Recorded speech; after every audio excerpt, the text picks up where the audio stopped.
Bonjour à tous et bienvenue dans la boutique All Optique, magasin d'optique et de photographie.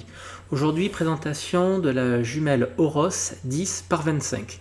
Donc on est sur ce qu'on appelle des jumelles compactes, de grossissement 10 fois et de diamètre d'objectif 25. C'est ce qui va déterminer en fait la luminosité, mais aussi l'encombrement. Donc plus on a un diamètre petit, plus elles sont compactes, plus et moins lumineuses. Plus l'objectif est grand, plus c'est lourd, c'est grand, mais on a une meilleure qualité de vision à travers les jumelles. On est sur une jumelle dite waterproof, donc elle va être étanche à l'eau, à la pluie, à la bruine. Maintenant, il ne faut pas le tremper à 30 mètres de fond, ça va prendre l'eau à ce moment-là. Hein.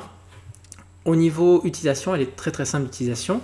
Ici, vous avez la bague de mise au point, et ici, vous avez le réglage dioptrique pour le régler à la vue, lorsqu'on n'a pas une trop grosse correction. Bien sûr, il y a des limites sur les réglages. La distance de mise au point minimale est de 2,5 mètres et le poids est de 280 grammes. Donc très compact, très facile d'utilisation. On peut le régler en fonction de l'écartement pupillaire. Par contre, ce qui est un peu surprenant sur cette jumelle, et ça peut un peu déranger certaines personnes qui n'ont pas l'habitude, c'est que la bague ici de mise au point est décalée. D'habitude elle est au milieu et là elle est un petit peu plus décalée. Alors c'est un avantage et un inconvénient. Si on porte des gants, c'est assez pratique parce que ça permet de régler facilement. Maintenant c'est pratique si on est droitier. Moi j'utilise la bague de la main gauche, donc quand j'ai pas de gants c'est très pratique de régler avec la main gauche. Maintenant si on a des gants c'est un petit peu moins pratique, voilà. Mais c'est surprenant parce que je connais pas beaucoup de jumelles qui ont ce réglage décalé.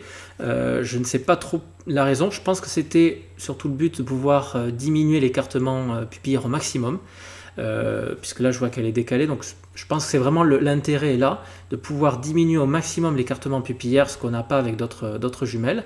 Maintenant c'est vrai que c'est étonnant, parce qu'on le voit peu, mais c'est absolument pas gênant et ça ne pose aucun problème en termes d'utilisation. On est donc, voilà, je vous remontre un petit peu la qualité de l'objectif avec ce traitement multicouche. Donc traitement multicouche à la fois à l'avant, au niveau de l'anti-reflet, et à l'arrière. On est sur les prismes BAC 4, donc voilà, très bon rapport qualité-prix, petite, facile à employer, agréable, très maniable, on sent voilà, que tous les boutons tournent facilement, voilà, très bon rapport qualité-prix. C'est vendu, parce qu'on me pose très souvent la question par mail, donc je vous le montre, c'est vendu avec une housse, et c'est vendu avec une sangle, comme on trouve en fait maintenant sur la majorité des jumelles. Voilà donc la Vanguard Oros 10 par 25.